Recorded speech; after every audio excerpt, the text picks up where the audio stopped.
Hello, everyone. Welcome back to Fluent Bridge English. I'm Hannah, and on this channel, we learn simple, real-life English you can actually use every day.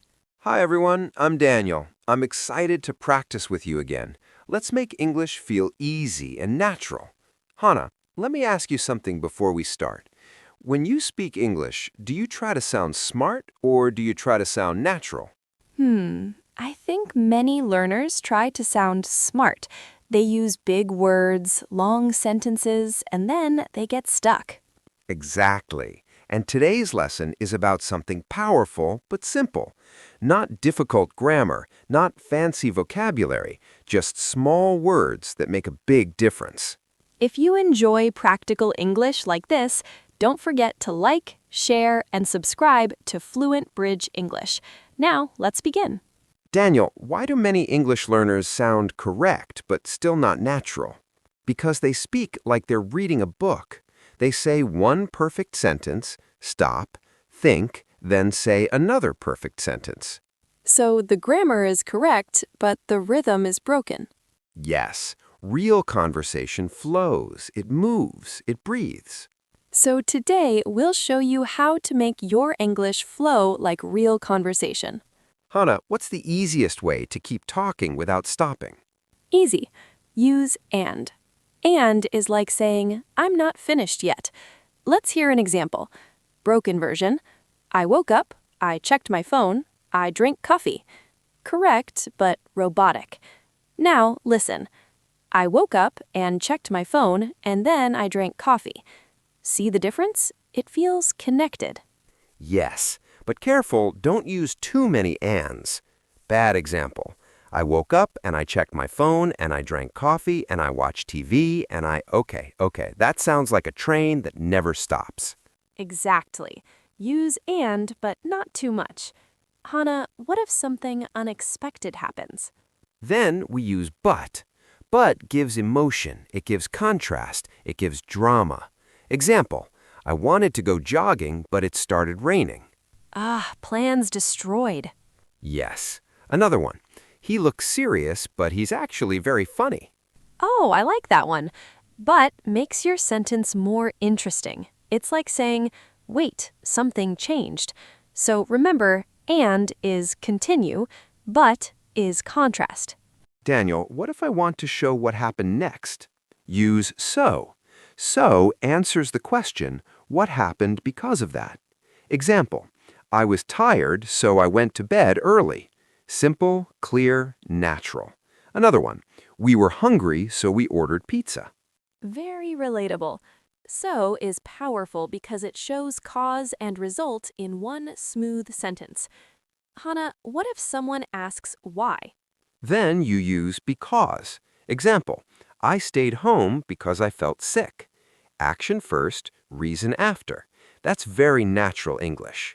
Yes, native speakers often say the action first, then the reason. Funny example, I bought the cake because it looked lonely. That's not a reason, that's kindness. Exactly. English can be logical or emotional. Now, Daniel, what if I can't decide? Then use or. Example, we can watch a movie or play a game. Choice is clear. Another one, call me or send a message. Simple, direct. Let me try. I can study English or scroll on my phone. We all know which one wins sometimes. Sadly, yes. Let's put everything together. Hannah, how was your morning? It was busy, but good. I woke up late, so I skipped breakfast and went straight to work. Why did you wake up late? Because I stayed up watching videos. Important research, I'm sure. Of course. What about you? I wanted to exercise, but I felt lazy, so I made coffee instead and read the news. That sounds peaceful.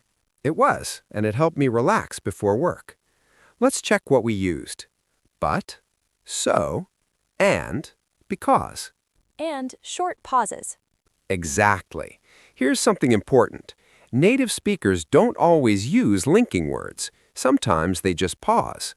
Example, I was exhausted, didn't sleep much last night. No connector, but still natural. Another example, met him yesterday, nice guy. Short, smooth, confident. So don't panic if you forget a connector. Just keep talking. Flow is more important than perfection. Let's talk about mistakes. Mistake 1. Overthinking. Learners often think, should I use so, or because, or however, or maybe, and then silence. Conversation dies. Yes, don't freeze. Just choose one and continue. Mistake 2. Making very long sentences. Example, yesterday I went to the supermarket where I saw my friend who was buying vegetables, which were very expensive, and then I'm tired already. Exactly. 2 or 3 ideas are enough. Mistake 3, speaking in isolated pieces. I went out. It was cold. I came home. Instead, I went out, but it was cold, so I came home. See? Smooth. Now it's your turn. Connect these ideas. I was nervous. I had a presentation. It went well. How would you say it? You could say, I was nervous because I had a presentation, but it went well. Or, I had a presentation, so I was nervous, but it went well. Same ideas, different flow. Try making your own version. Remember, English is not about sounding perfect. It's about connecting your ideas naturally. Use and to continue, but to show contrast, so to show result, because to give reasons, or to give choices, and sometimes just pause. Speak, connect, continue. Don't wait for perfect grammar. Confidence grows when you keep speaking. If you enjoyed this lesson, don't forget to like, share, and subscribe to Fluent Bridge English.